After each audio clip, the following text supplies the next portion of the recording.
BFM Business et Tech & Co présente Tech & Co, la quotidienne. François Sorel. Un grand bonsoir à toutes et à tous, 19h31 en ce lundi soir. Un vrai plaisir que de vous retrouver et j'espère que tout va bien de votre côté. Sachez que chaque soir nous sommes là, 19h30, 21h sur BFM Business, à la radio, à la télé, replay, podcast, 90 minutes de tech donc chaque soir. Avec au sommaire ce soir dans Tech & Co, la quotidienne, on va revenir sur le gros sujet d'actu du moment qui mêle tech, défense et stratégie, c'est Anthropic. Encore une fois, blacklisté par le Pentagone, on va vous raconter cette histoire digne d'un futur scénario Netflix, c'est clair. Justement, belle transition, vous l'avez peut-être suivi, Netflix vient de s'offrir la start-up de Ben Affleck puisque ça y est, Hollywood commence à se mettre sérieusement à l'IA. Et puis tout à l'heure, je recevrai le patron d'Afflelou qui lance ses lunettes connectées pour concurrencer Meta, Samsung, Apple. Et bien, on posera toutes ces questions donc au patron d'Afflelou qui sera avec nous. Ça sera en deuxième partie de ce Tech & Co. Un grand merci d'être là, bienvenue à vous toutes et à vous tous. Tech & Co, la quotidienne, le débrief de la tech. Avec, pour débriefer l'actu en ce début de semaine, des camarades et des experts de choix, mesdames, messieurs. Jérôme Colombin est là. Salut Jérôme. Salut François, bonsoir à tous. Jérôme est journaliste high-tech, créateur de son podcast Monde Numérique que vous pouvez retrouver tous les jours.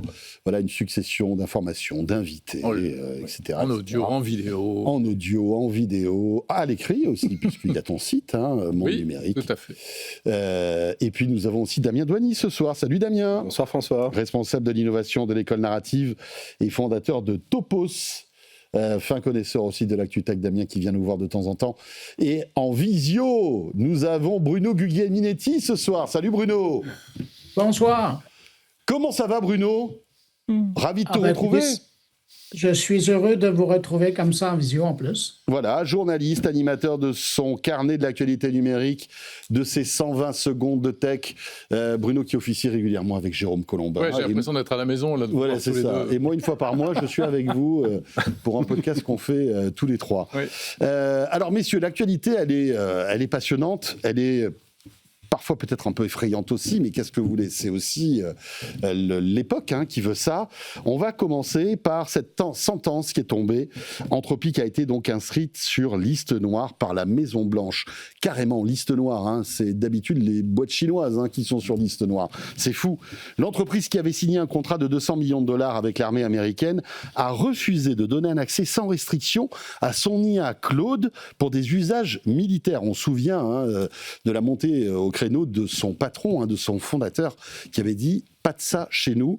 Ça a entraîné tout simplement une décision radicale. Anthropic est désormais considéré par Washington comme un risque pour les chaînes d'approvisionnement. Léa Benaïm nous explique tout ça.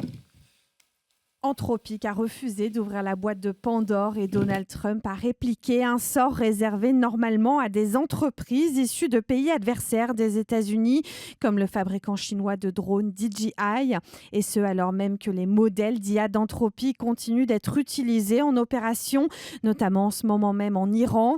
Son PDG Dario Amodei assure que cette sanction n'affectera pas la grande majorité de ses clients, même si elle fragilise déjà certains partenaires comme Lockheed Martin ou encore Amazon, qui investit près de 8 milliards de dollars dans Anthropic et qui travaille lui aussi avec l'armée américaine. Dans une note interne, Dario Amodei accuse le Pentagone d'avoir écarté Anthropic pour ne pas avoir soutenu publiquement Donald Trump, contrairement à son principal concurrent Sam Altman, qui a finalement récupéré le contrat. Mais sur le terrain de l'opinion, Anthropic marque des points depuis cette annonce. Les désinstallations de ChatGPT ont été multipliées par 4, tandis que l'usage de Claude a plus que doublé en une semaine.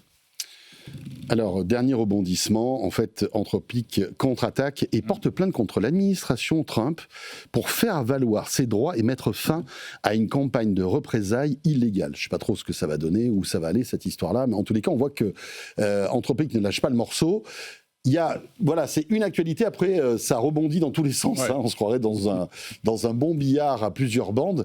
Jérôme, incroyable cette histoire quand même. Anthropic, qui était l'IA en fait du Pentagone, qui a sans doute été l'un des acteurs du succès de l'attaque qu'il y a eu en Iran il y a une dizaine de jours. À travers la solution Maven de Palantir. Exactement. Et maintenant, qui devient le vilain petit canard de la tech américain. Mais cette histoire, elle est vraiment révélatrice de plein de choses. Alors d'abord, il y a plusieurs volets. Il y a un peu le côté aussi Far West, parce que Sam Altman a rattrapé le contrat qui... Oui, in extremis. In extremis, lui, il n'a pas de scrupules. Ensuite... Ça a eu des conséquences, on en parlera tout à l'heure d'ailleurs aussi. Bien sûr. Bon, alors pourquoi Anthropic, si on revient à la source, pourquoi est-ce qu'Anthropic se retrouve dans cette situation-là? C'est parce que bien qu'ils fournissent leur IA au Pentagone, ils avaient posé des limites. Et ils avaient dit, attention, nous, il y a des trucs qu'on ne veut pas faire.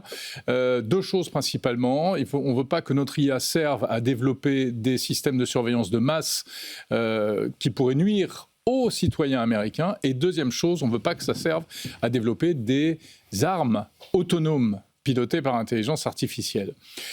Ça, c'était les lignes rouges pour Anthropic qui, en plus, adopte, et Dario Amodei se pose de plus en plus comme un peu un peu le chevalier blanc de l'IA. Alors, c'est voilà, pas tout à fait ça, mais des principes le garant des principes avec une éthique, etc. etc. Nous, on ne fera pas n'importe quoi, Voilà. etc. Et le Pentagone voulait utiliser Claude, et donc l'IA d'Anthropic, justement pour aller aussi loin, c'est-à-dire piloter des armes létales grâce à l'IA. Bah, visiblement, ils avaient l'intention de franchir un peu les limites, et ça, Dario Amodei n'a pas voulu. Mais alors, la réplique de l'administration Trump, elle est énorme, parce que les blacklistés comme ça, les mettre sur cette fameuse liste noire, c'est leur casser le business. Si vraiment ça va jusqu'au bout de la logique, ils peuvent tuer l'entreprise à la fin. Quel impact ça peut avoir, Damien, le fait d'être sur une liste noire comme ça, en fait, ça ferme des portes sur le... Tout ce qui est lié à l'administration américaine ne pourra plus passer de contrat avec Anthropic. C'est ça, il y a un effet domino en fait qui va se passer. C'est qu'en fait, concrètement, si tu as une société qui veut travailler, mais qui travaille déjà avec l'administration américaine, mais qui veut travailler aussi avec Claude va se retrouver avec la porte fermée parce qu'ils sont, on va dire, persona non grata. Donc, tu le disais il y a quelques instants, ce qui est assez... troublant, mais il y a une dimension c'est très Trump, c'est très mafieux. C'est le côté t'es avec moi ou t'es contre moi. Et si t'es contre moi, je suis prêt à te faire rendre gorge.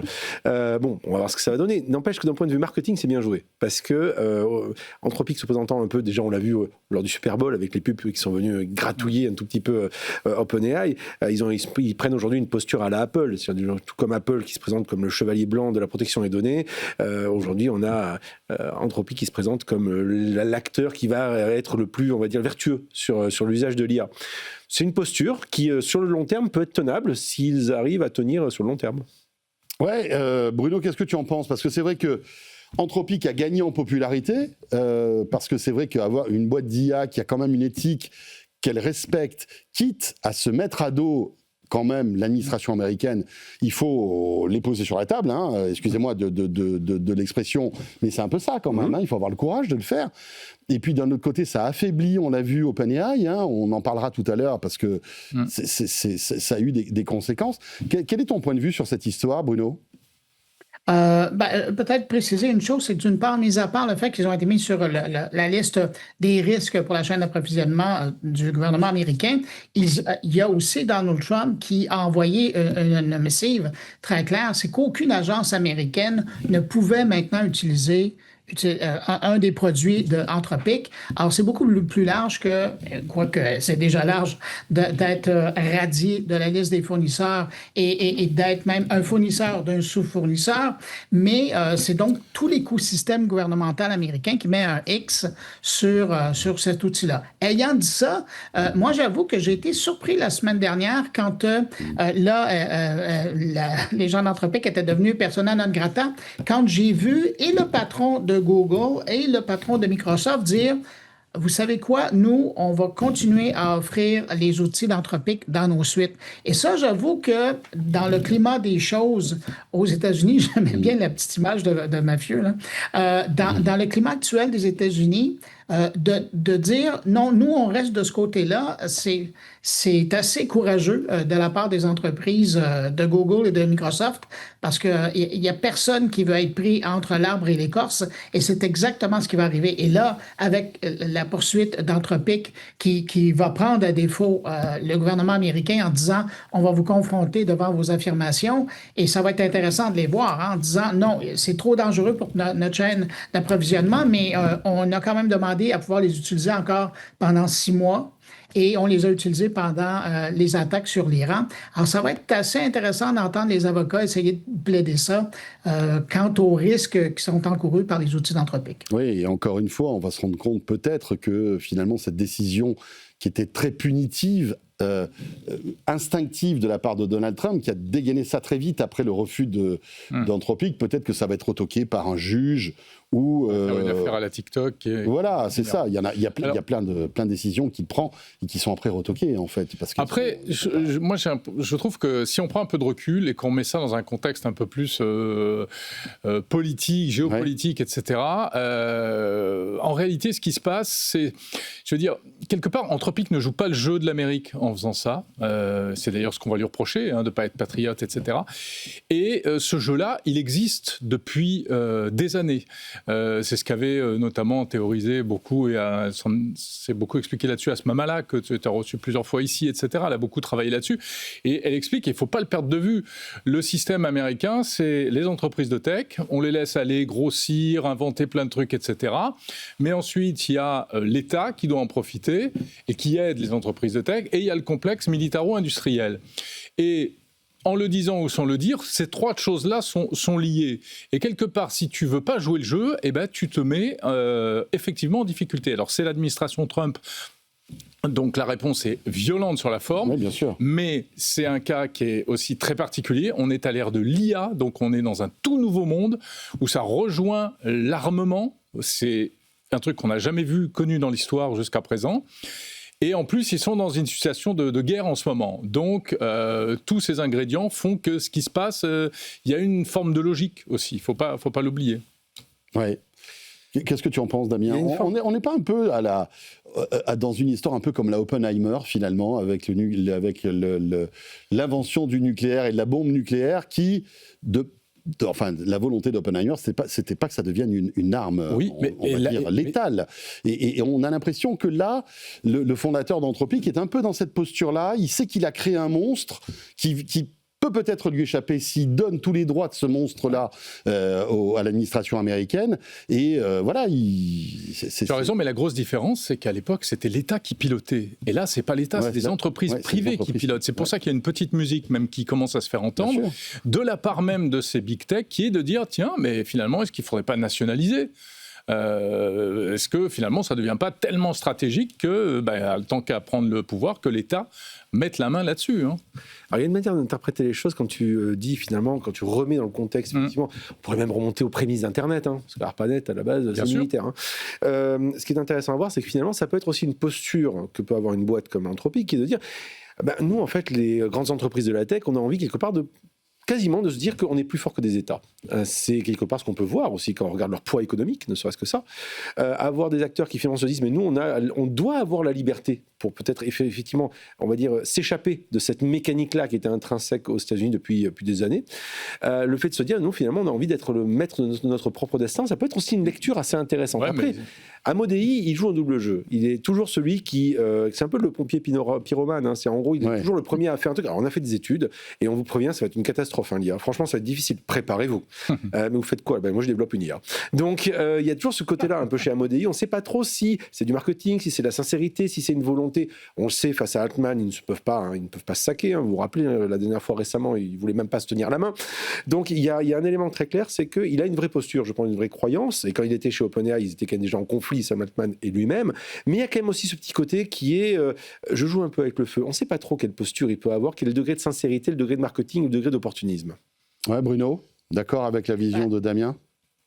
Ouais, ben j'écoute Damien et j'écoute Jérôme et ça me fait penser à un article que j'ai lu dans le New York Times, je pense que c'est ce matin, et qui présente maintenant l'importance de l'appui de l'argent, de la crypto-monnaie et de l'IA dans la prochaine campagne. Vous savez, c'est les midterms là, qui arrivent et on dit qu'ils ont 250 millions de dollars américains à investir dans les campagnes des candidats qui sont sympathiques à l'intelligence artificielle.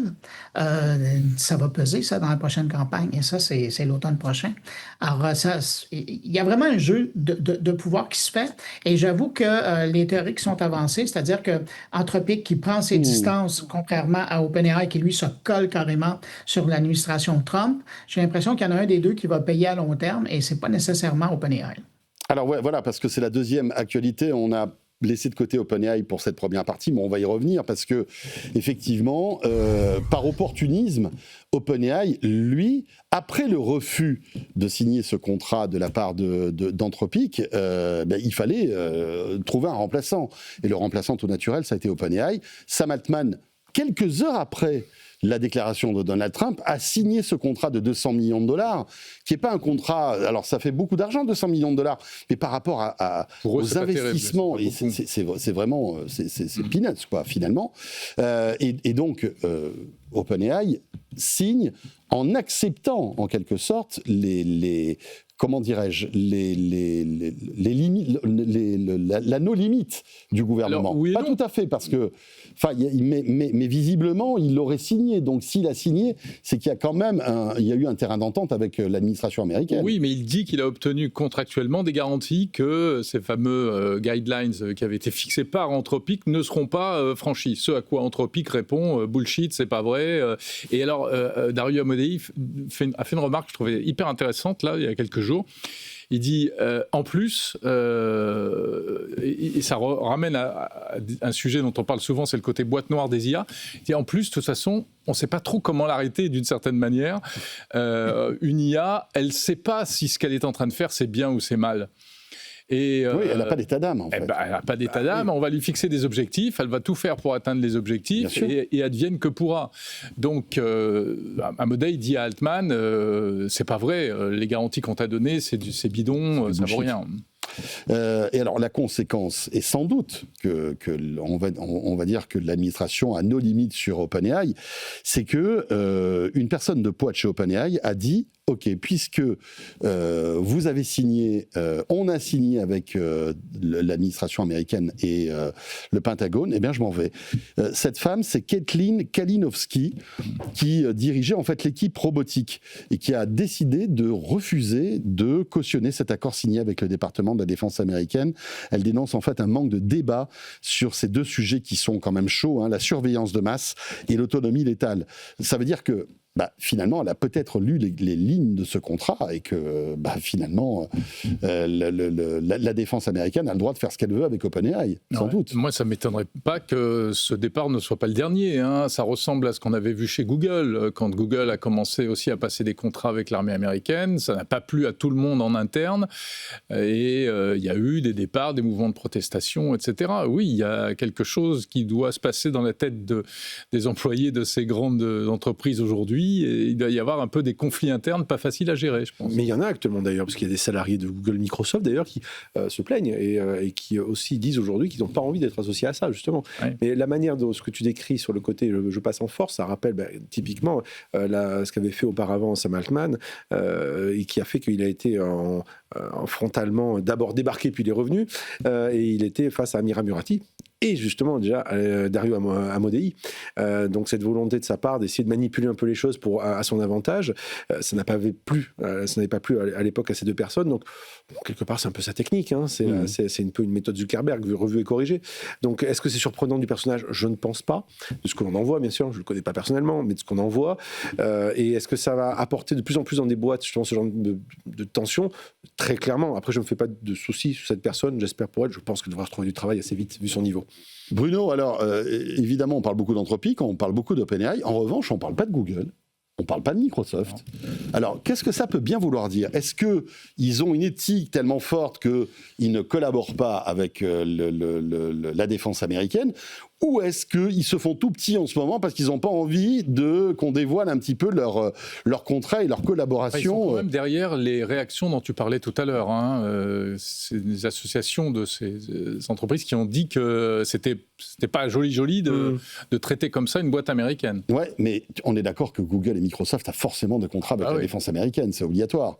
Qu'est-ce que tu en penses, Bruno? Ils sont déjà dans la liste des fournisseurs et de les voir, et c'est pour ça que je disais tout à l'heure, de les voir sortir en disant, nous, on va quand même continuer à travailler avec les gens d'Anthropic. C'était courageux de leur part.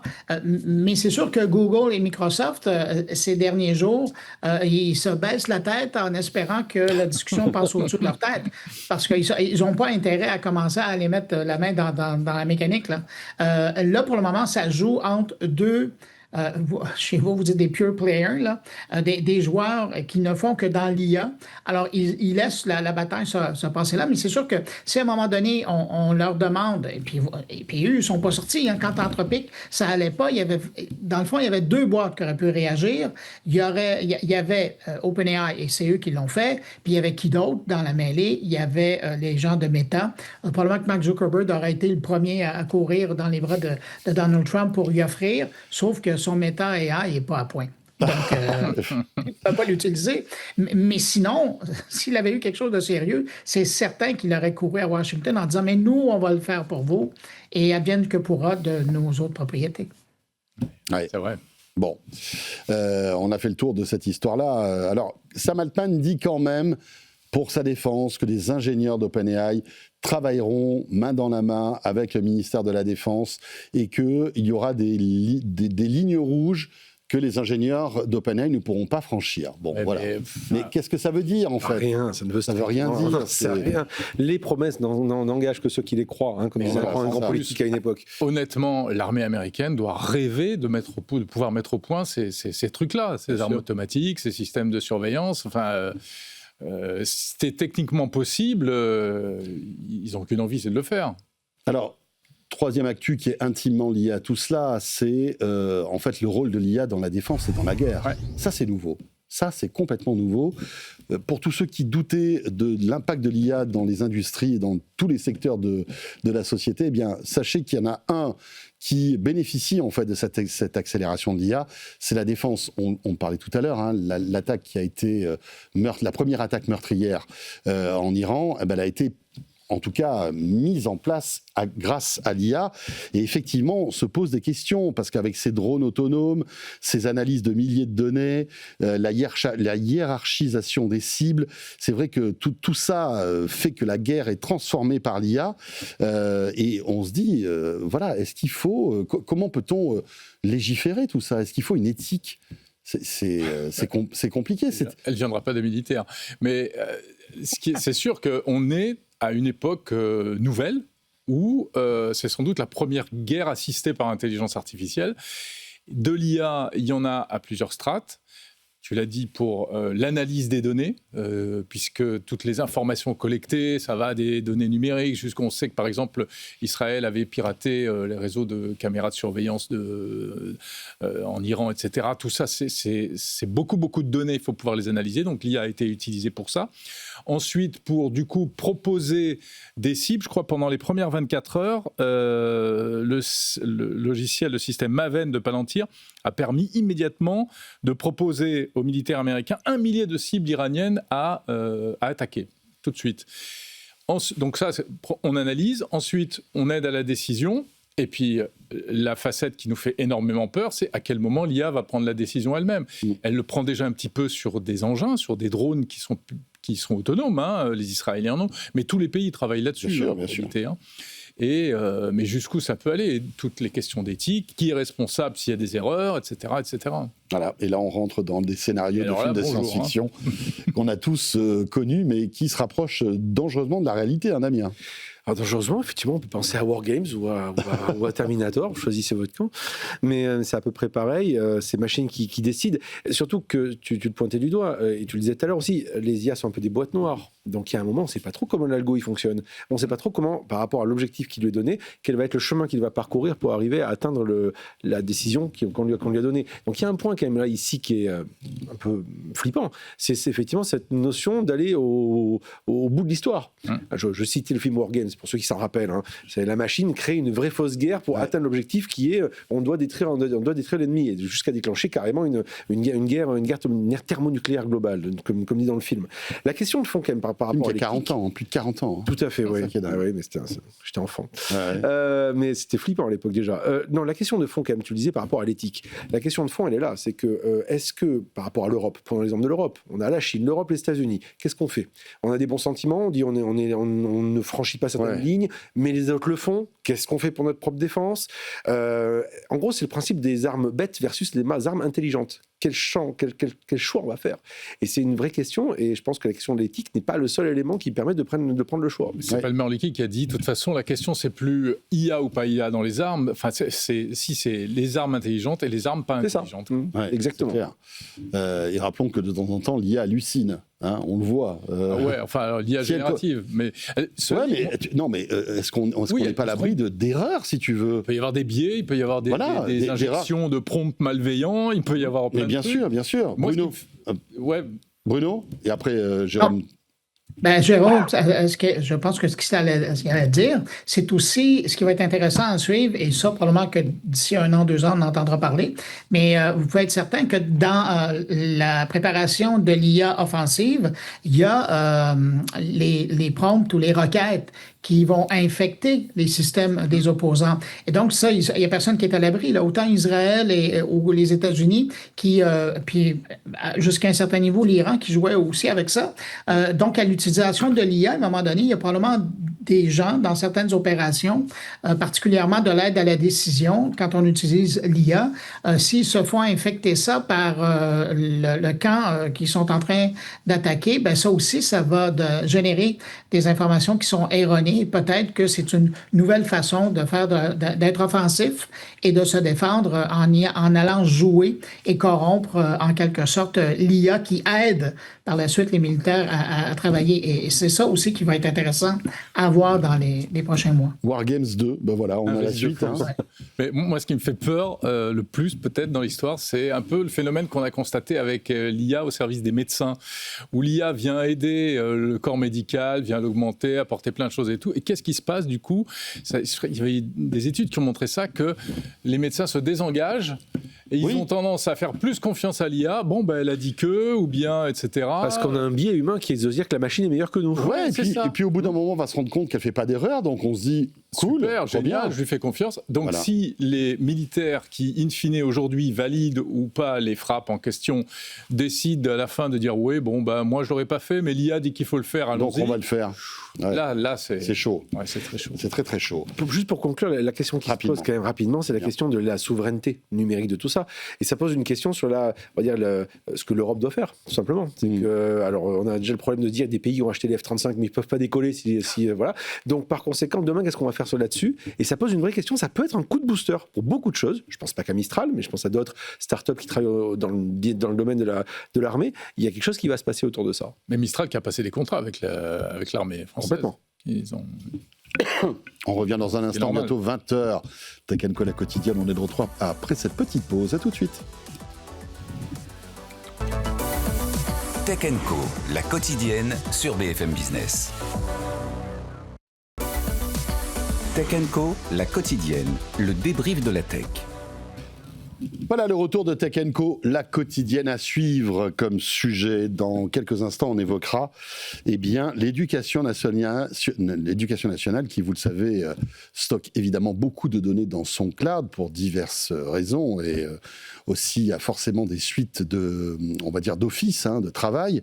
L'éducation nationale qui a décidé de re-signer avec Microsoft, et effectivement, ça provoque un tollé car on se dit, Microsoft, acteur américain, qui confie ses données, en tout cas l'éducation nationale qui confie ses données à Microsoft, ça pose problème. On va en parler dans quelques instants. Et puis on évoquera aussi Pascal, vous savez, notre pépite du quantique qui s'apprête, si tout va bien, à entrer en bourse. Mais pour débuter, parlons d'EA d'Hollywood, qui est en train de complètement retourner sa veste par rapport à l'IA. Et je parle d'Hollywood, après avoir regardé avec grande méfiance ces outils qui bouleversent la production cinématographique. De plus en plus de studios, mais aussi d'acteurs connus sont en train de s'en emparer. On est passé en fait de la confrontation à l'adoption. Anthony Morel nous expliquait tout ça ce matin dans Good Morning Business. C'est ça, on commence à l'assumer, on commence à la revendiquer, et y compris d'ailleurs des stars d'Hollywood, ce qui était un discours iconoclaste il y a encore quelques mois. Et là, on a eu des exemples très intéressants. Il y a quelques jours, Netflix a annoncé le rachat d'une entreprise créée par Ben Affleck. Ben Affleck, on le connaît pour ses rôles dans Argo, dans Batman, dans Armageddon aussi. On ne savait pas que, discrètement, il avait créé une start-up d'intelligence artificielle en 2022, une start-up qui s'occupe de concevoir des outils de post-production. Donc en gros, c'est l'IA qui va recréer un plan manquant, qui va recadrer une image, enfin qui va faire en fait des choses qui font gagner du temps en réalité au monde du cinéma. Et c'est ça, hein, le discours, c'est de ne pas dire on va remplacer évidemment tous les métiers, mais on va pouvoir venir faire gagner du temps à tout un tas de métiers dans le monde du cinéma. Et c'est un exemple parmi plein d'autres. On a eu par exemple ces derniers mois Matthew McConaughey et Michael Caine, deux grands acteurs là encore, qui se sont alliés avec Eleven Labs, un géant de l'intelligence artificielle, pour cloner leur voix et la prêter, ou plutôt la louer à la demande. Donc on peut louer aujourd'hui la voix de Matthew McConaughey.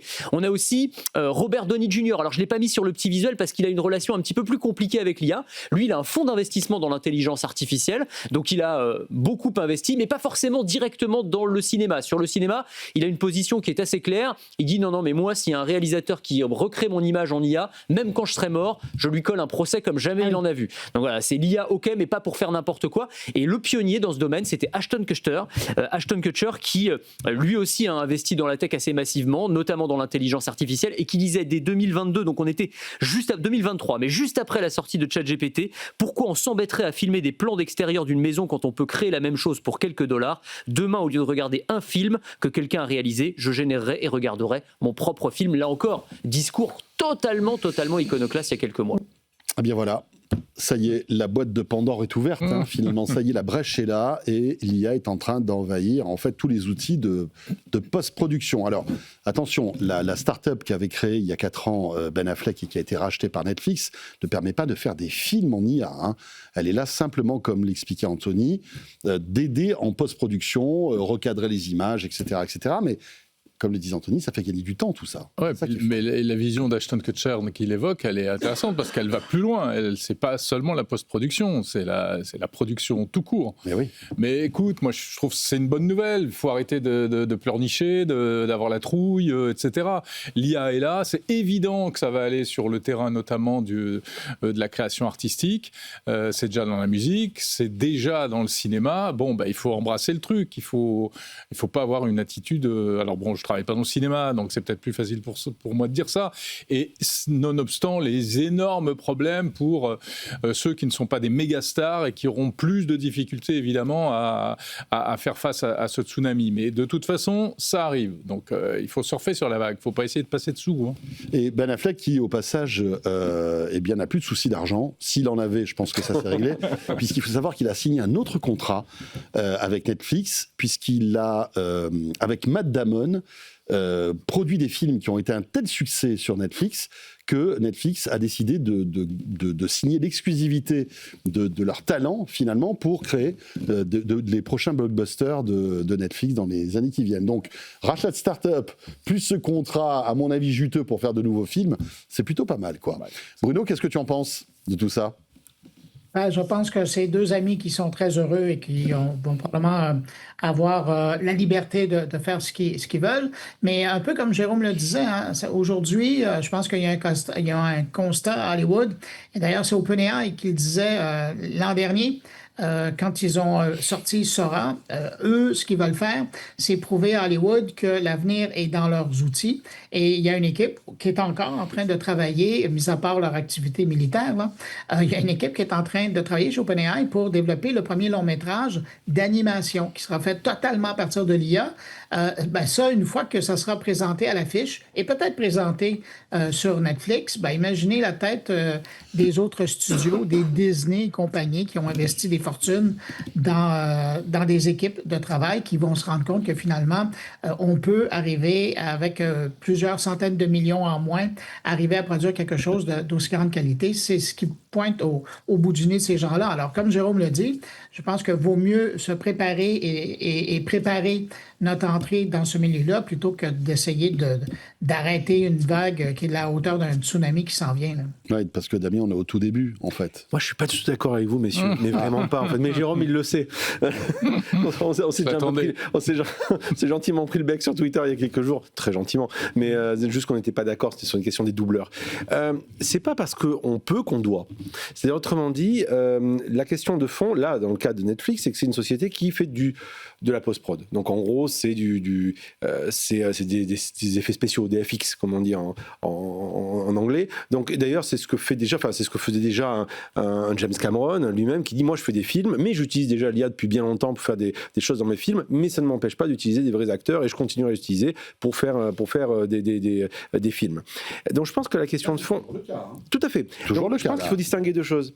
Il y a les outils comme ceux-là qui, effectivement, permettent de gagner du temps, d'aller plus vite, comme on a plein d'autres outils qui permettent de faire plein de choses géniales, et tant mieux. Après, on a d'autres éléments qui, là, pour moi, sont les questions on va dire de lignes à transgresser ou pas. Est-ce qu'il faut prendre un acteur qui est décédé et le réanimer? Si oui, de quelle manière? Est-ce qu'on doit se passer de doubleur? Et est-ce qu'on doit faire uniquement des doublages IA ou pas? C'est des vraies questions, je pense, qui sont des choix quasiment de société. C'est des choix de culture, en fait. Et moi, personnellement, qui suis assez attaché à certaines choses, je trouve qu'aujourd'hui, une IA n'a pas la finesse d'un doubleur, n'a pas la finesse dans un film. On peut produire des trucs géniaux, je veux dire, avec différentes IA, pour moins cher, c'est vrai. Donc ça ouvre la porte à des super créateurs qui n'avaient pas les moyens d'imaginer des choses super et de pouvoir les faire. Ça, je trouve ça génial. Donc ça peut révéler des talents. Mais derrière ça, est-ce que ça ne va pas nous donner quelque chose qui sera un peu préfabriqué et froid? Quand on regarde ce que produit Seedance, qui est l'IA chinoise, qui a pompé tous les films d'Hollywood et qui d'un seul coup, Hollywood s'est mis en panique en disant waouh, attention, ça fait des magnifiques films d'action, etc. Ok, mais tout ça, ça reste très préfabriqué quelque part.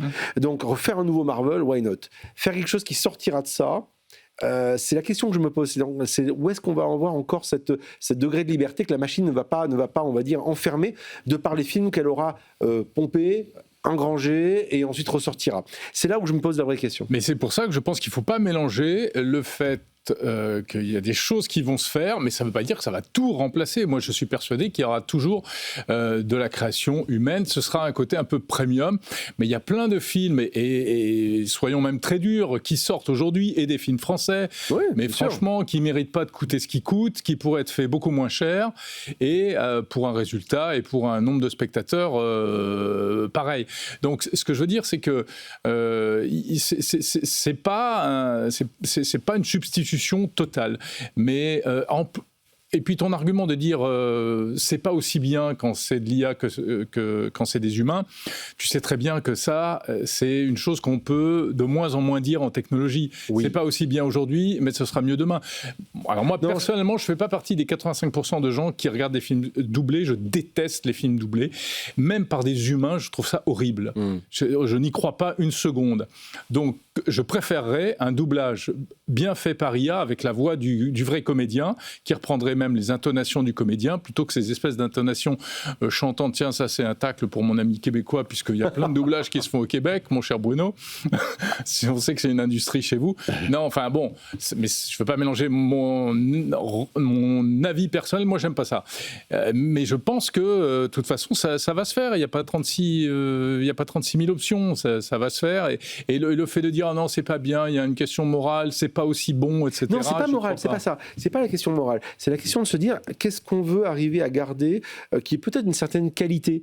Tu sais, c'est comme tu prends le cinéma français, par exemple. Il existe encore parce qu'il y a eu des lois à un moment qui ont fait que dans son modèle de financement, un Netflix, aujourd'hui, finance le cinéma français. Un Prime Video aussi. Donc il y a des lois qui ont été mises en place pour dire on doit sauvegarder ce qu'on appelle l'exception culturelle.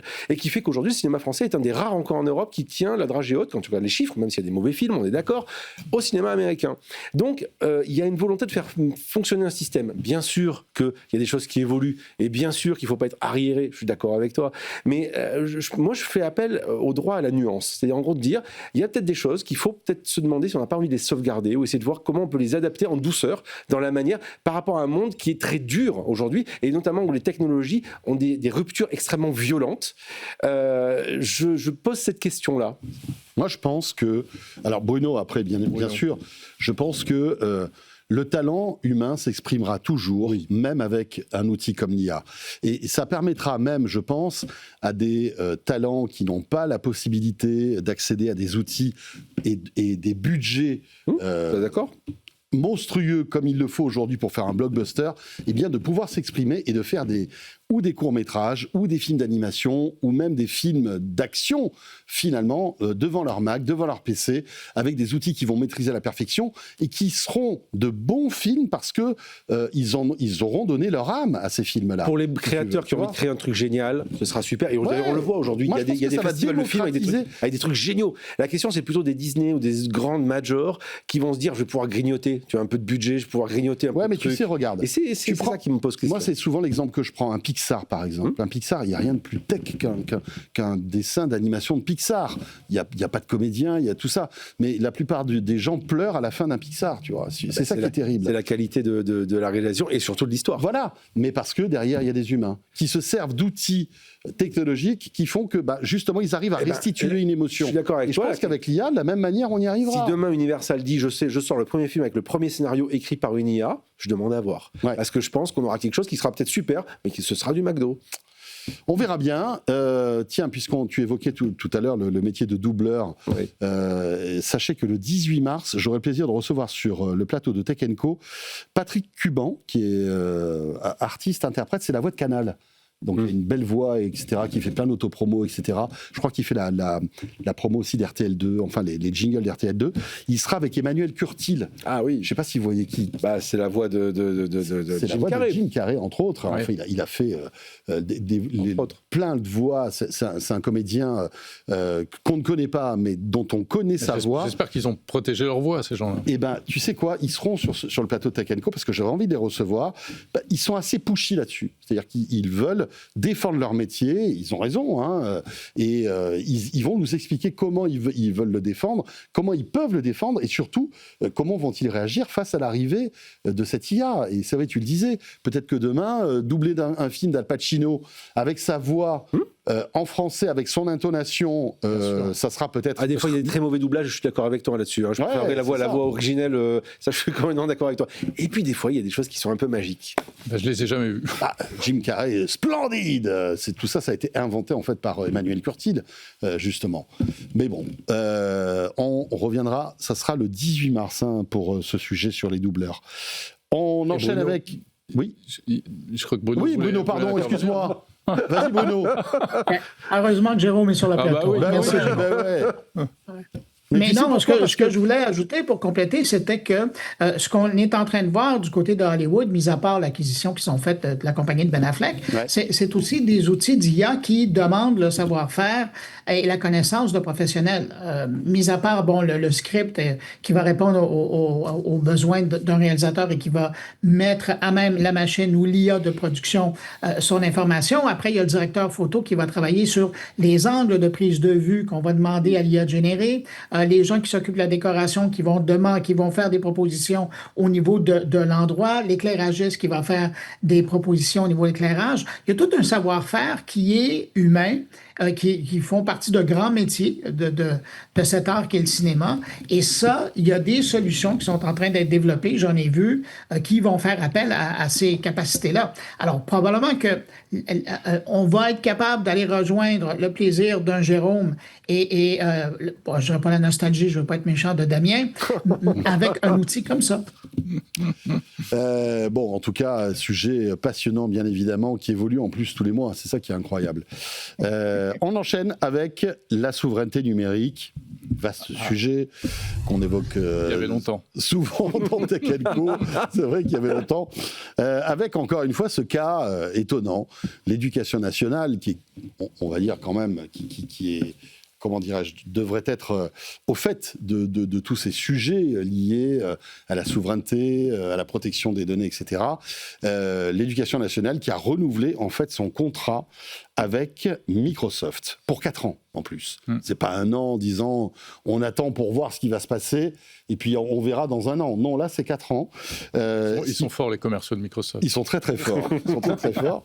Mais tout ça évidemment. Alors, je crois que c'est vraiment les suites Office qu'on connaît et qu'utilise aujourd'hui le corps enseignant en fait. Et je pense ça plus du cloud. Le ministère de l'Éducation nationale et plus du cloud. Ouais. Mais alors d'après ce que j'ai compris, le cloud c'est pas le cloud de Microsoft. Non. C'est du cloud local géré en France, mais avec la couche Microsoft dessus. Ça doit être bleu, a priori. Bah oui. Ouais, mais alors pourquoi ils disent pas bleu? Mais pourquoi ils disent Microsoft? Bah pour que ça frappe plus les esprits. Ouais, mais ça frappe dans le mauvais sens, tu vois. Enfin, c'est bizarre. Qu'est-ce que t'en penses? J'en pense que effectivement, ça fait un peu désordre, vu le discours ambiant, etc., vu ce qu'on a perçu par ailleurs. Tu as reçu, je crois, les gens de La Suite, ceux qui ont développé cette suite bureautique pour l'administration. Bah, on se dit, bah ouais, c'est vrai, pourquoi pas plutôt aussi dans l'éducation nationale et tout. Après, visiblement, les gens qui ont décidé de reconduire ce contrat, bah, c'est parce qu'ils ont été convaincus par 2 choses, visiblement, les tarifs.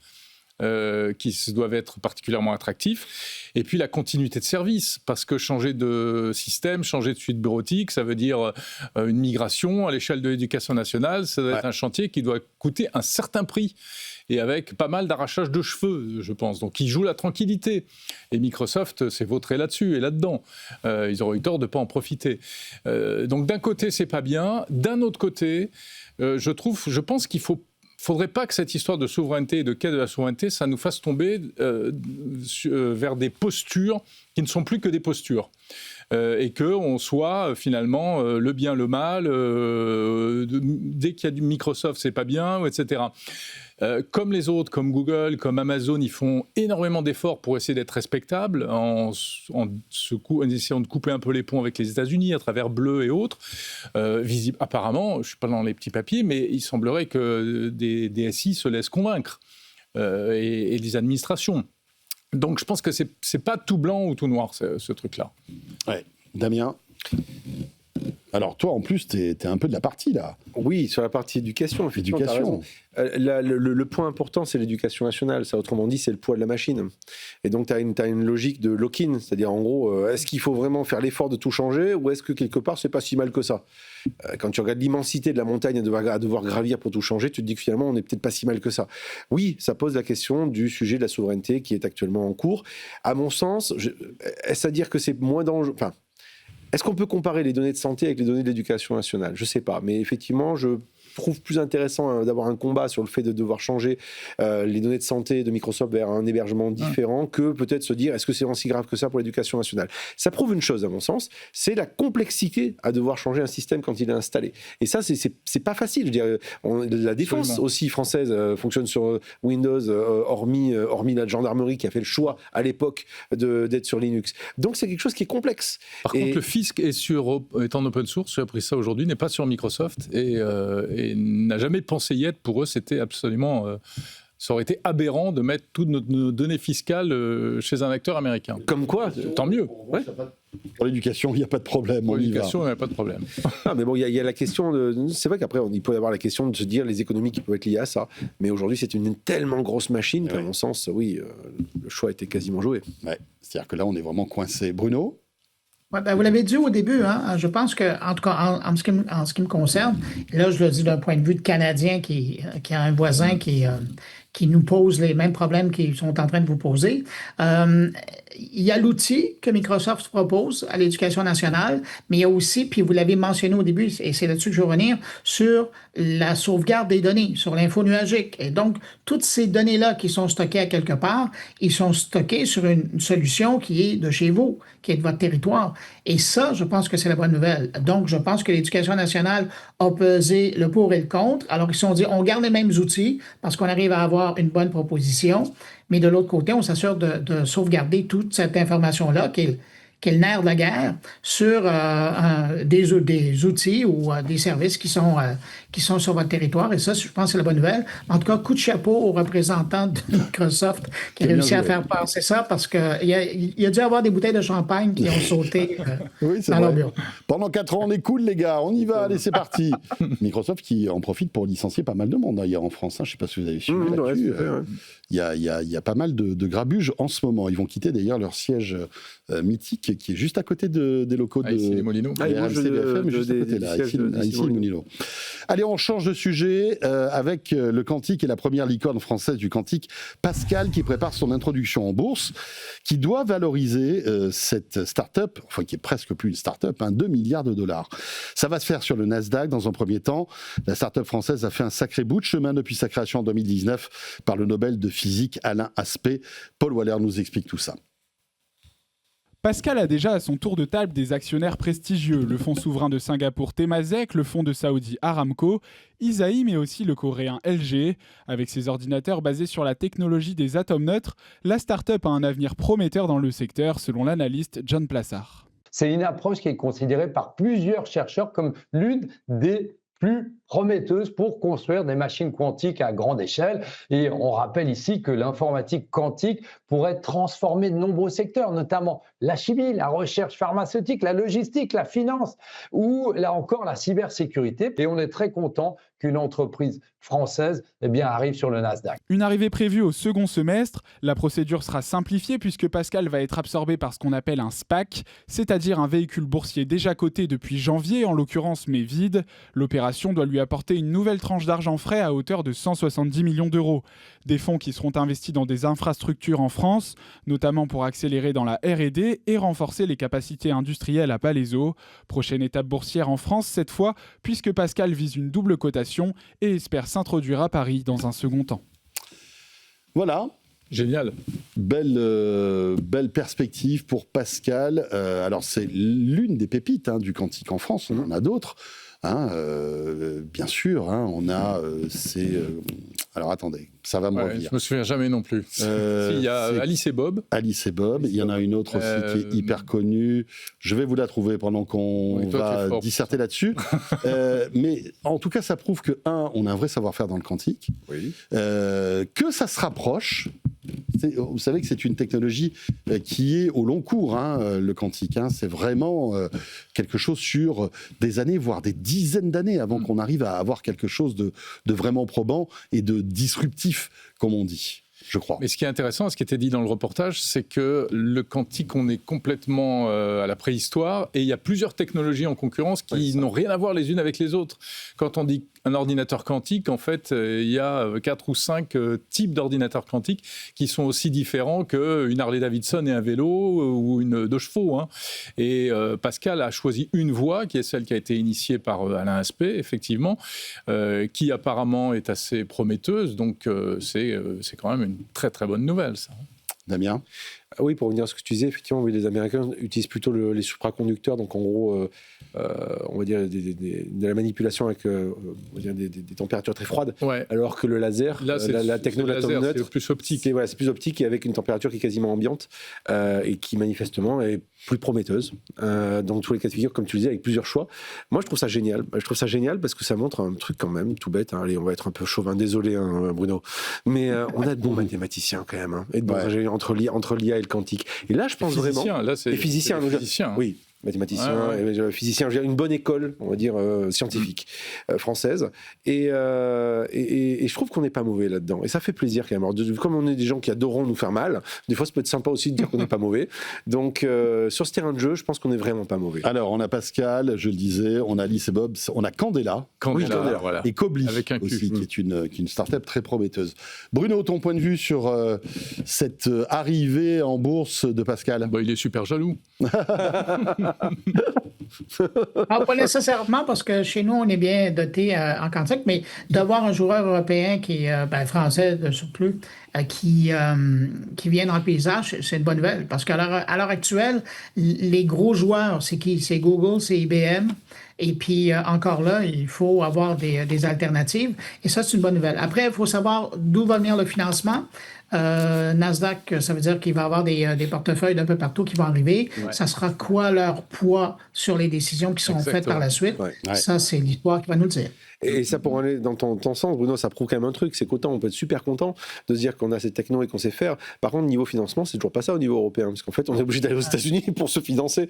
Donc là-dessus, on n'est pas encore tout à fait bon. Ouais, mais en même temps, le fait qu'ils aillent aux États-Unis, c'est la preuve qu'il y a de grosses ambitions et qu'ils sont crédibles, de fortes chances de réussite. Ouais, c'est clair. Parce que oui, ils vont trouver du fric, c'est sûr. Eh bien voilà, on termine sur une note positive, ce débrief de l'actu qui était, voilà, il y en a eu pour tous les goûts, et on a commencé quand même avec des sujets assez graves. Merci beaucoup à tous les trois, merci Bruno, en visio, Bruno Guglielminetti, avec ton carnet bien sûr, le podcast, c'était 120 secondes de tech quotidienne à découvrir si vous n'avez pas encore fait. Pareil pour Jérôme Colombin avec son podcast Monde Numérique bien sûr, à retrouver en audio vidéo. Merci beaucoup Damien Douani. Avec plaisir. À très bientôt. Et au sommaire pour notre deuxième partie de ce Tech & Co, la quotidienne, vous restez avec nous, bien sûr. Dans un instant, on découvrira la stratégie Afflelou. Bah oui, en tant que lunetier, forcément, Afflelou va lancer ses lunettes connectées. On va tout découvrir dans quelques instants avec Anthony Afflelou, qui est le PDG du groupe. Et puis tiens, Jérôme, ça c'est un sujet qui va t'intéresser, c'est Biomemory. Je ne sais pas si tu connais cette start-up qui stocke les données dans l'ADN. Tout à fait, je les ai déjà interviewés, c'est passionnant. Et bien voilà, ils viendront nous expliquer tout ça en dernière partie de ce Tech & Co. Voilà, vous restez avec nous, d'autant que dans une minute, c'est Léa Benaïm qui arrive pour son Tech Flash, le condensé de l'actu tech de ce jour. A tout de suite et merci d'être là chaque soir. Tech & Co, la quotidienne sur BFM Business. Tech & Co, la quotidienne, Tech Flash. Très belle soirée, merci de nous avoir choisis, merci d'être fidèle à Tech & Co chaque soir, que ce soit en direct à la radio, à la télé, ou bien en replay ou en podcast. L'essentiel, c'est que vous nous retrouviez chaque jour. Il est temps maintenant de retrouver le condensé, le résumé de l'actu tech du jour. C'est le Tech Flash et c'est avec Léa Benaïm. Bonsoir Léa. Bonsoir François et bonsoir à tous. Et à la une, chez OpenAI, la patronne de la robotique démissionne.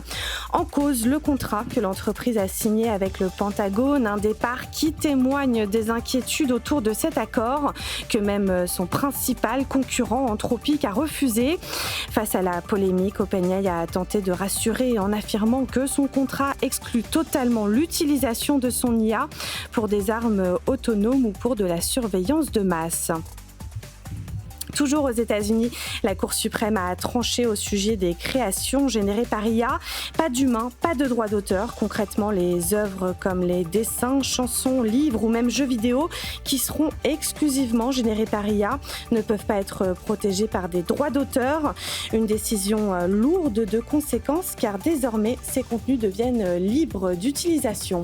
Et dans l'actualité produit, Léa, on en sait un peu plus sur les futures lunettes connectées de Samsung avant de parler de celle d'Afflelou. Et oui, et selon CNBC, elles sortiront cette année et seront équipées d'une caméra mais pas d'écran intégré et devront être connectées à un smartphone pour fonctionner sur le même modèle que les Ray-Ban Meta, avec également une bonne dose d'IA. Et à la différence du casque de réalité mixte de Samsung, ces lunettes fonctionneront sur un système d'exploitation maison pour ne pas être dépendant de l'OS de Google. Également, dans l'actualité Nintendo porte plainte contre le gouvernement des États-Unis. Le géant japonais demande le remboursement des droits de douane sur l'année 2025. Cela fait suite à la décision de la Cour suprême d'invalider ces taxes imposées par Donald Trump. Nintendo rejoint ainsi des centaines d'autres entreprises engagées dans des démarches similaires pour un montant total de près de 200 milliards de dollars. Et enfin, DJI va verser $30 000 à l'homme qui a piraté accidentellement ses aspirateurs robots du nom de Romo. Une histoire qui date de mi-février quand un chercheur français qui voulait piloter le sien avec une manette de PS5 s'est rendu compte qu'il pouvait accéder au flux vidéo de plus de 7000 Romo dans le monde et ce sans code PIN. Cette belle somme sert à récompenser sa découverte. De son côté, DJI assure avoir depuis corrigé la faille et d'ailleurs à noter que demain, Sami Asdoufal, l'ingénieur en question, sera sur le plateau de Tech & Co à 20h30. J'espère qu'il ne va pas nous pirater le plateau. Ce serait cool d'essayer en direct. Ouais. On vous promet rien, mais on tentera peut-être quelque chose. Et pour finir, jeudi dernier a eu lieu les Pégases, une cérémonie qui récompense les meilleurs jeux vidéo français. Et Mélinda Davansoulas était sur place pour Multijoueur, une émission à retrouver en replay sur la chaîne YouTube de BFM Tech. Et on écoute tout de suite un extrait. Et pour cette cérémonie, eh bien, un invité prestigieux sur scène pour remettre le prix du premier jeu et une première pour lui. Thomas Joly. Bonsoir. Quel plaisir de vous avoir. Merci de m'accueillir. Merci beaucoup. On est ravis. Alors, cette première dans le jeu vidéo sur scène, est-ce que c'est impressionnant ? Moi, je suis très heureux de rencontrer, de mettre des visages sur tous ces métiers créatifs, tous ces gens qui travaillent dans cette industrie et qui est très dynamique, très créative, comme je l'ai dit. Donc, je suis très heureux d'être là, très heureux d'ouvrir la cérémonie sans mauvais jeu de mots. Maître de cérémonie, c'est une question d'habitude en fait maintenant. Alors, je ne suis pas maître de cérémonie. Non, je ne c'est suis vrai. pas maître de cérémonie. Mais j'étais très heureux de remettre notamment le prix du meilleur premier jeu. Un beau vainqueur. The Rogue Prince of Persia, très beau vainqueur. Que j'ai essayé, figurez-vous. Et alors ? Que j'ai essayé, mais en fait, le principe du Rogue me crispe beaucoup. Donc au bout d'une trentaine de minutes à perdre et à recommencer, c'est le principe, eh bien je dois confesser que j'ai lâchement abandonné. Voilà, et Multijoueur à retrouver sur la plateforme Tech & Co, bien évidemment, BFM Tech, et sur la chaîne YouTube de BFM Tech, entre autres. 20h36, on va parler lunettes connectées avec un acteur français que vous connaissez. Il s'agit d'Afflelou. Tech & Co, la quotidienne, l'invité. Et c'est Anthony Afflelou qui est avec nous ce soir sur le plateau de Tech & Co. Bonsoir Anthony. Bonsoir François. Merci d'être avec nous. Merci de m'accueillir. Patron d'Afflelou depuis 2022. Et j'ai cru lire quelque part que vous étiez même dans une pub d'Afflelou quand vous aviez 7 ans à l'époque de Il est fou d'Afflelou, c'est vrai ça ? Oui, exactement, c'était la première pub Chin-Chin en 99. Chin-Chin. Ouais, j'ai pu louper l'école le mercredi, j'étais content à l'époque. Bon, en tout cas, voilà, vous reprenez le flambeau de cette, on va dire, cette boîte mythique, hein, ce lunetier mythique français. Ce qui est intéressant, c'est que vous êtes avec nous ce soir pour nous parler tech parce que vous annoncez donc ces lunettes connectées. Déjà, j'aimerais avoir votre point de vue sur ce qui est en train de se tramer, que ce soit du côté de chez Meta. J'imagine que vous suivez l'actualité, les Ray-Ban Meta, qui, d'après Meta et Essilor, se vendent très bien. C'est un vrai best-seller. On voit que d'autres vont se lancer, d'autres acteurs de la tech vont se lancer là-dessus. Léa Benaï nous parlait il y a un instant de Samsung qui va lancer ses lunettes connectées. On peut imaginer qu'Apple va lancer les siennes aussi. Et ce n'est que le début. Vous voyez ça comment, en tant que, sur la défensive, le fait de voir ces acteurs qui n'avaient rien à voir avec le monde des lunettes, en fait, se lancer là-dessus, ou est-ce que vous trouvez que c'est plutôt une bonne nouvelle ? Moi, je trouve que c'est une très bonne nouvelle. D'une manière générale, je considère que quand il y a des avancées technologiques sur un produit, quand il y a des cases qui bougent sur un marché, il y a forcément des opportunités à prendre. Après, là, ce qui est en train de se passer au niveau des lunettes connectées, je trouve ça très intéressant, puisque par rapport aux acteurs que vous avez mentionnés, il y a un usage qui commence à se démocratiser et surtout, il y a une technologie qui commence à s'imbriquer sur des montures, une technologie qui est de plus en plus discrète, de plus en plus utile aussi, et je pense que ça va traduire une réponse à de réels besoins. Donc je vois ça d'un bon œil. Le fait qu'on puisse passer ses coups de fil, donc entendre de la musique, écouter la musique, écouter des podcasts, faire aussi, pourquoi pas, des petites vidéos, etc. Vous pensez que c'est naturel que toutes ces technologies soient dans les lunettes ? Vous trouvez que c'est une bonne idée ? ce qui est en train de se tramer là. Oui, je pense que c'est une bonne idée. Vous savez, la technologie, la technologie a un grand but, c'est la facilité de la transmission d'informations. Aujourd'hui, au quotidien, on vit dans un monde qui est de plus en plus connecté. Chacun de nous, on a des usages réguliers de son téléphone, on travaille avec l'ordinateur, on écoute de la musique, bref. On a un usage quotidien d'objets connectés. Donc, finalement, pour des porteurs de lunettes, avoir des lunettes qui font un tout en un doit faciliter cette transmission d'informations. Après, il y a des fonctionnalités qui, à mon sens, sont un peu plus gadget que d'autres. Je doute encore un peu de la pertinence de prendre des photos quotidiennement avec ces lunettes. Je trouve que les appareils téléphones servent à cela. Mais il y a une démocratisation des usages qui est passionnante et je pense qu'on est au début de l'histoire, en tout cas, sur les lunettes connectées. À quel moment vous vous êtes dit, il faut que je prenne le train que je prenne le train en route et que je lance mes lunettes connectées? Écoutez, c'était il y a un peu plus d'un an. Et nous, on est parti d'un postulat simple. En fait, je vais vous faire la petite démo. Vous voyez ici, notre métier d'opticien, c'est de pouvoir proposer à nos clients un large choix de montures optiques qui soient légères et qui leur aillent. Je vous prends votre exemple. J'imagine que vous êtes content de vos lunettes, oui. Vous ne les ressentez pas au quotidien, vous voyez très bien avec. Donc ça, c'est le besoin essentiel qu'ont nos clients. Et ce qu'on a imaginé, c'est très simple, ça prend moins de 10 secondes. C'est un système de branches interchangeables, comme vous le voyez ici. Donc là, pour tous ceux qui sont avec nous à la radio, Anthony est en train d'enlever les branches de ces lunettes, en fait simplement les branches. Exactement. Donc la structure la face des verres ne bouge pas. Ne bouge finalement. Pas, exactement. On change juste les branches. Vous voyez, donc là, vous aviez les branches qui n'étaient pas connectées. Exactement. Et vous avez remplacé ces branches par des branches connectées. Exactement. Qui sont un peu plus épaisses. Qui sont un petit peu plus épaisses, mais regardez, si je porte la lunette, vous ne devinez pas que c'est une lunette connectée. Et elle est extrêmement légère. Elle pèse 30 grammes et en fait, la connectivité répond à des besoins essentiels, à savoir être connecté directement à son téléphone pour pouvoir écouter de la musique, être connecté à son ordinateur pour pouvoir aussi travailler. Et ce qui est super, c'est que ça fonctionne de façon très simple. Vous appuyez sur les branches de la lunette connectée. En moins de 2 secondes, vous êtes appairé à votre appareil juste via le Bluetooth. Et en fait, vous avez un système de réduction de bruit dans les branches qui permet que vous seul, vous écoutez le son qui sort des branches sans déranger votre entourage. Et aussi, on a mis un micro directement dans les branches qui permet de passer ces coups de fil, de parler directement au téléphone. Et ça, c'est assez révolutionnaire puisque finalement, on arrive à adapter de la technologie à une lunette de vue, et même plus qu'à une lunette de vue, à une collection de lunettes de vue, puisque vous voyez, par exemple, là, j'ai un autre modèle, on en a sorti 25 au total avec... Qui sont compatibles avec ces branches. Qui sont compatibles avec ces branches, et vous voyez, cette paire de lunettes n'a absolument rien à voir avec celle que je porte. Donc, en fait, mes branches, je peux les clipser sur 24 autres paires de lunettes qui ont un look complètement différent, en fait. Exactement. Ça. Donc, c'est un peu plus fun que les Ray-Ban Meta. Alors, non pas que les Ray-Ban Meta ne soient pas fun, parce qu'elles sont plutôt jolies, et puis c'est Ray-Ban, enfin voilà, il y a quand même aussi un marqueur, on va dire, de luxe là-dedans, puisque c'est Luxottica. Mais en revanche, les fonctionnalités sont quand même assez basiques, c'est-à-dire que finalement, ce sont des écouteurs avec un micro que vous avez mis dans les branches, pas plus. Exactement. Ça va pas plus loin, ça va pas aussi loin que les Ray-Ban Meta où il y a de l'IA, où il y a des caméras, des choses comme ça. Non, il n'y a pas d'intelligence artificielle, il n'y a pas de caméra. C'est vraiment, on a voulu faire quelque chose de très pragmatique.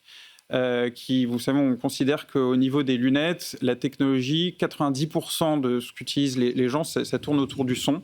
Et surtout, ce qu'on a voulu faire, c'est pouvoir donner accès au plus grand nombre finalement à nos produits en proposant avant tout des lunettes de vue. Et vous voyez, je me répète, mais là, quand je porte ma lunette Magic Connect, vous ne pouvez pas voir que c'est une lunette connectée. Et autre avantage, et pas des moindres, c'est que si vous voulez recharger vos branches, si je puis dire, aujourd'hui, une lunette connectée, vous êtes obligé, quand vous la rechargez, de quitter la lunette. Là, vous pouvez recharger vos branches. On a un boîtier ou une charge spécifique. Et puis, il n'y a pas de problème. Vous remettez vos branches traditionnelles, si je puis dire, et vous pouvez toujours avoir la lunette sur vous. Et vous voyez, là, je vous ai fait la démo. Ça a duré 5 secondes. Oui. Après, c'est vrai que les Ray-Ban Meta, c'est plutôt bien fait parce que vous avez quand même un petit boîtier, comment on appelle ça, une pochette dans laquelle vous mettez vos lunettes qui se recharge automatiquement. C'est plutôt pas mal aussi.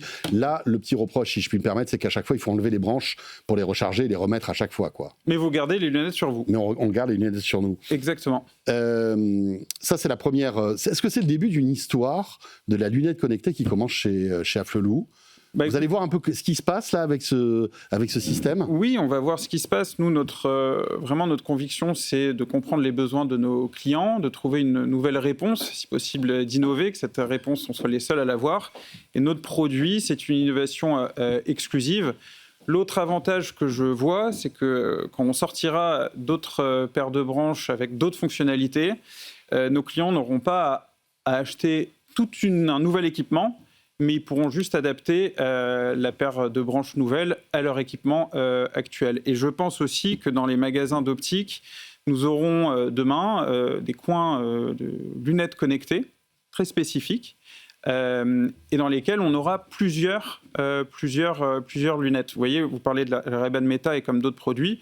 Moi, je trouve ça très bien d'avoir ces produits-là en magasin qui seront finalement une offre aussi complémentaire. Est-ce que vous les commercialisez, ces lunettes, les Ray-Ban Meta ? On les commercialise. Ça marche ou pas ? Ça marche. Il y a des clients dans les magasins. Ça marche de plus en plus. Il y a une demande et je pense que cette demande, elle va augmenter au niveau des lunettes connectées, au niveau des Ray-Ban Meta. D'accord. Nous, on a une approche pas du tout pour se dire on remplace ces produits-là, c'est pas ça notre ambition, mais plutôt d'avoir une approche pragmatique pour se dire que finalement notre technologie peut s'adapter au plus grand nombre. On veut démocratiser finalement les lunettes connectées via des lunettes de vue traditionnelles. Anthony Afflelou, une petite question concernant la stratégie d'Apple. Apple, il y a 10 ans, sortait sa première Apple Watch. On peut faire pas mal d'analogies, je trouve, entre la montre connectée et les lunettes connectées. Ouais.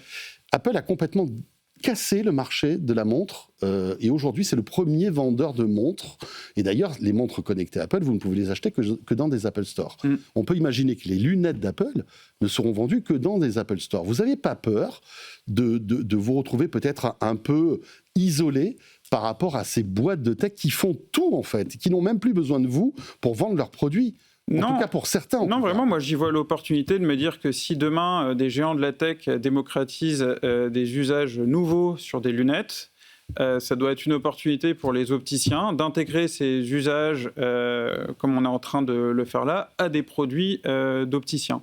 Et je pense que ça, c'est forcément une bonne nouvelle. Vous savez, je fais le parallèle avec, on m'a souvent posé la question au niveau des aides auditives, de dire mais il y a Apple ou des géants de la tech qui sortent des AirPods avec des tests auditifs. Est-ce que c'est un danger pour les aides auditives ? Moi, je pense qu'ils ont démocratisé le fait d'avoir des écouteurs sans fil aux oreilles sous l'aspect de la prévention. Et justement, on a des fabricants d'aides auditives qui vont aussi sur ce biais-là. Les prochaines générations, on pourrait rajouter quoi ? Un appareil photo, des petits écrans aussi, comme on peut l'imaginer sur les nouveaux modèles de Meta. Alors, je ne peux pas vous dévoiler nos plans. Il y a pas mal de choses qu'on pourrait bien tenter, mais non, je peux pas vous dévoiler. Mais vous travaillez sur d'autres modèles plus sophistiqués, on va dire ? Plus sophistiqués, toujours en étant très simple et très centré sur les besoins des clients. Et après, je ne vous cache pas que ce qui est sympa avec ce système de branches connectées, c'est que c'est discret, c'est léger. Et finalement, c'est une technologie qui est extrêmement facilement adaptable. Vous voyez, là, en moins d'une seconde, je change de branche. Avec toujours un poids à ne pas dépasser. Hein. À partir de quel poids une paire de lunettes devient inconfortable ? Alors ça, je ne pourrais pas vous dire. Ça dépend aussi des verres correcteurs. Ce qui est très important qu'elle soit légère, la lunette. Parce que là, vos branches connectées font 30 grammes. Non, c'est toute la lunette plus les branches. 30 grammes. Ouais. On considère qu'on a sûrement la lunette connectée la plus légère qu'il y a et la plus discrète. Voilà, et c'est d'ores et déjà disponible. On n'a pas parlé du prix. Tiens, ça coûte combien les branches connectées ? Ça coûte 249 €. Mais ce dont j'ai oublié j'ai omis de dire, c'est qu'en plus des branches connectées, nous on a un système complètement modulable, puisque vous voyez, toute notre collection Afflelou a le système Magic qui permet à la lunette de vue de s'adapter en lunette de soleil. Donc en fait, on a créé une lunette pour 249 € qui répond absolument à tous les besoins du quotidien ou quasiment tous les besoins du quotidien. Anthony Afflelou, merci beaucoup. Merci. PDG du groupe Afflelou, donc 20h48, direction la rédaction de BFM Tech, comme chaque soir. Tech & Co, la quotidienne, la chronique BFM Tech. Salomé Ferrari nous a rejoint. Bonsoir Salomé. Bonsoir. Journaliste à la rédaction de BFM Tech et faire à nouveau parler RG ou le capitaine Haddock. C'est bientôt possible grâce à l'intelligence artificielle, encore elle. Alors comment va-t-on pouvoir les entendre à nouveau, Salomé ? Ça a l'air hyper intéressant tout ça. Pas mal, jamais. Est-ce que tu sais depuis quand on n'a pas eu une nouvelle aventure de Tintin, inédite ? Oh là là, ça fait une éternité. Longtemps, ouais. 1983, donc depuis plus de 40 ans. Ouais. Alors bon, il n'y a pas de nouvel album qui est prévu, mais effectivement, les personnages pourraient reprendre vie grâce à l'IA. Alors tout ça, ça a commencé en décembre 2025 au musée RG à Bruxelles. En fait, les ayants droit se sont demandé comment on pourrait rendre un petit peu plus interactives les fameuses visites au musée. Et forcément, quoi de mieux qu'un chatbot ? Alors pour l'instant, c'est encore en construction, rien n'est très clair, mais il devrait utiliser un modèle de langage qui serait capable de recréer grâce à l'IA donc des voix de, par exemple, RG, mais aussi de certains de ses personnages les plus emblématiques, Okay. donc le capitaine Haddock, professeur Tournesol, les Dupont, mais attention, pas Tintin pour le moment. Et pas Milou non plus. Bon, Et Milou, non, il oui. aboie. Donc. Pas grand-chose à dire pendant une visite pour l'instant. Et donc grâce à ces voix, en fait, on pourrait les utiliser comme un audio guide connecté, les utilisateurs pourraient leur poser des questions. Donc tout l'enjeu, c'est forcément de respecter l'univers et l'auteur de Tintin.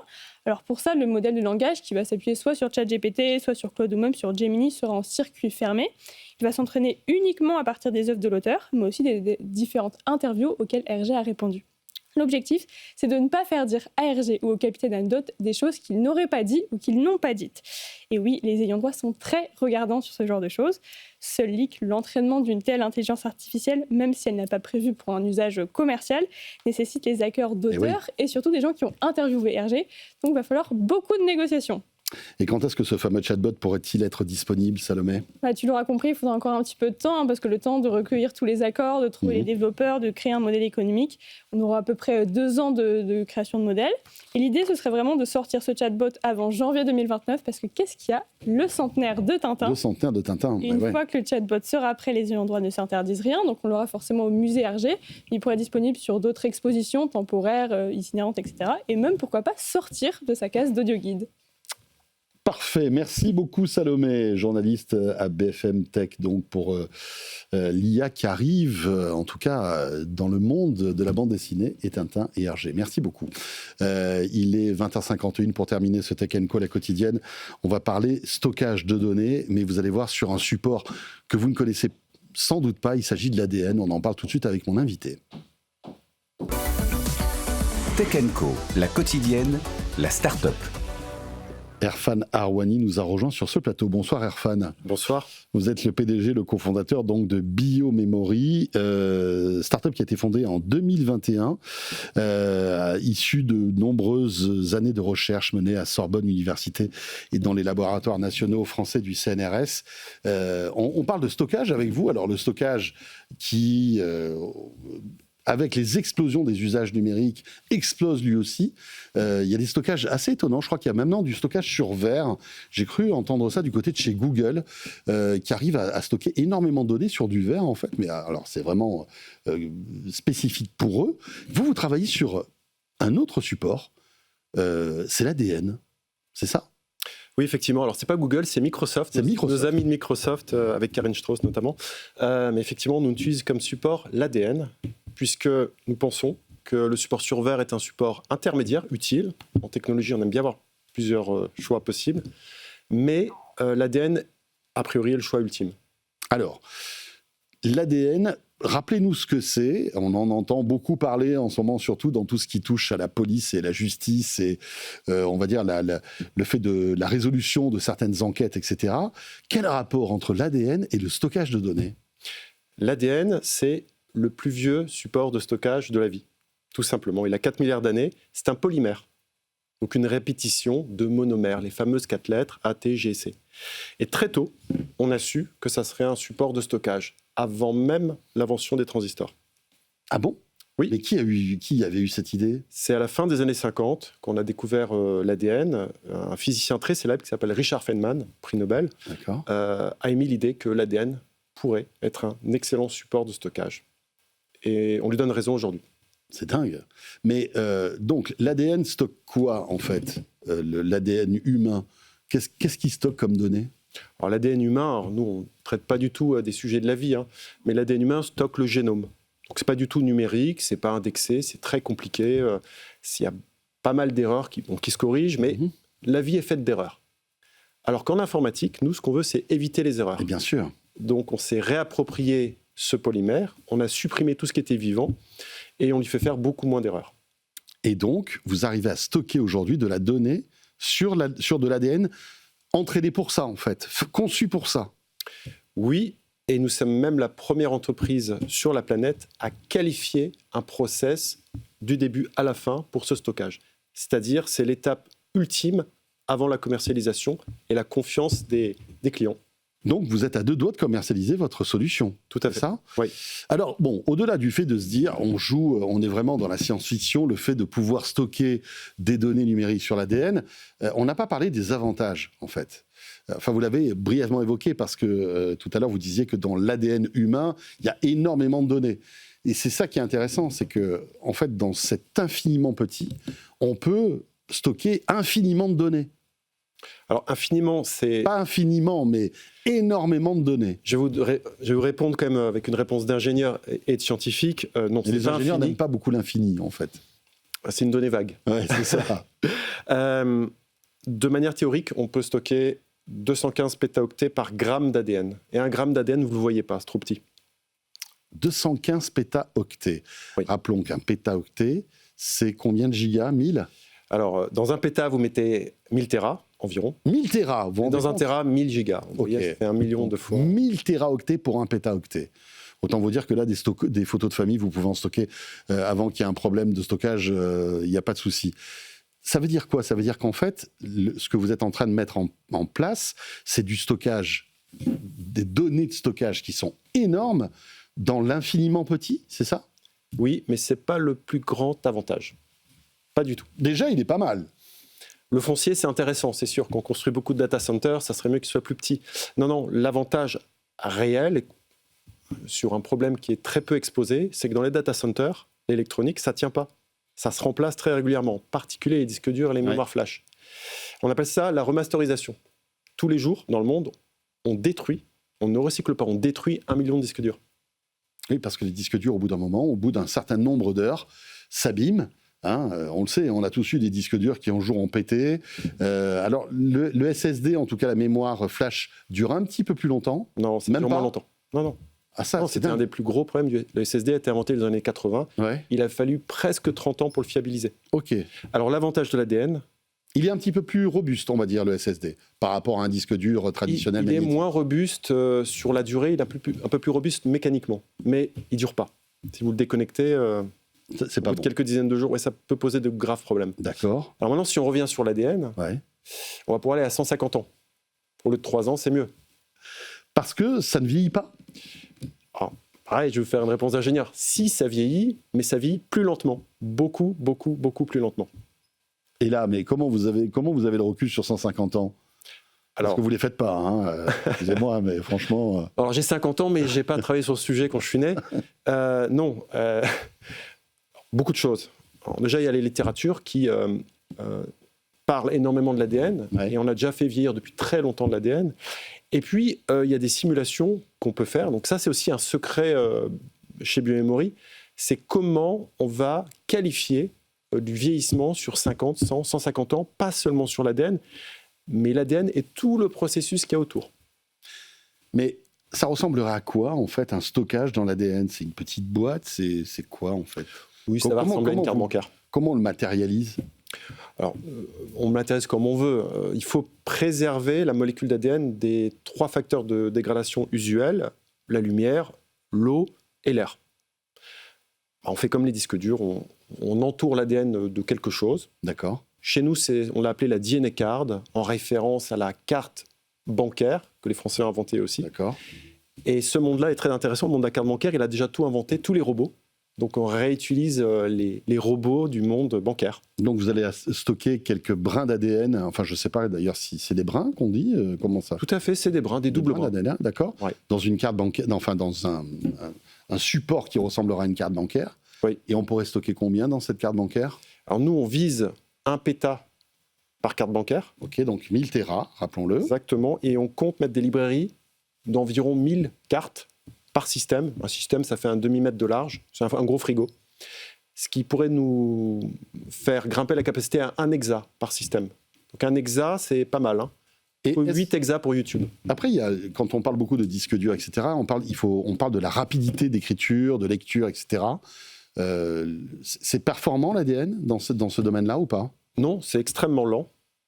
Extrêmement. Donc ça serait pour du stockage, on va dire, longue durée qui ne serait pas utilisé, sollicité tout le temps, c'est ça ? C'est plutôt pour le stockage froid, et j'ai une bonne nouvelle pour vous. Ah. La dynamique la plus intéressante aujourd'hui dans le monde du stockage, c'est le stockage froid. Bien sûr. C'est ce qui progresse le plus. Donc c'est le moment de se saisir de ça. Vous imaginez une boîte comme YouTube, par exemple, qui produit, je ne sais pas combien, de dizaines d'heures ou de centaines d'heures par jour de vidéos. Ils sont obligés d'avoir du stockage froid parce qu'il y a tellement de vidéos que c'est monstrueux. Donc ils ont une partie de ces vidéos qui sont en stockage froid, mais qui malgré tout sont facilement accessibles. Et puis surtout pour la redondance des données, j'imagine, pour protéger tout ça, non ? Oui, ils sont obligés de protéger leurs données, comme nous aussi, nous sommes obligés de protéger les données, d'ailleurs par la loi pour certains acteurs, notamment les OIV. Et donc, il faut des supports de stockage peu chers, massifs et utilisables. Ça sort quand ? Rapidement. Premier produit commercial. On travaille déjà sur le cas d'usage avec des acteurs régaliens, avec les OIV en France. Mais premier produit sur étagère en 2026. Et puis, notre objectif, c'est d'atteindre les data centers, d'être les premiers à vendre ce qu'on appelle des appliances, donc des serveurs de stockage dans les data centers.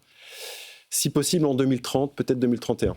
Eh bien, on va suivre ça de près. C'est passionnant. Merci beaucoup, Erfan Arouani. Vous êtes le PDG, le cofondateur de BioMemory. C'est dingue. Stocker des données sur des brins d'ADN avec des capacités qui donnent le tournis. Merci beaucoup. Pour terminer ce Tech & Co, la quotidienne, ce soir, on se retrouve demain, mardi, 19h30. Notez-le. Et puis le replay et les podcasts qui vous attendent. On est aussi sur YouTube. On en parlait il y a un instant. YouTube, donc, sur la chaîne BFM Tech. À demain, avec plaisir. Tech & Co, la quotidienne sur BFM Business.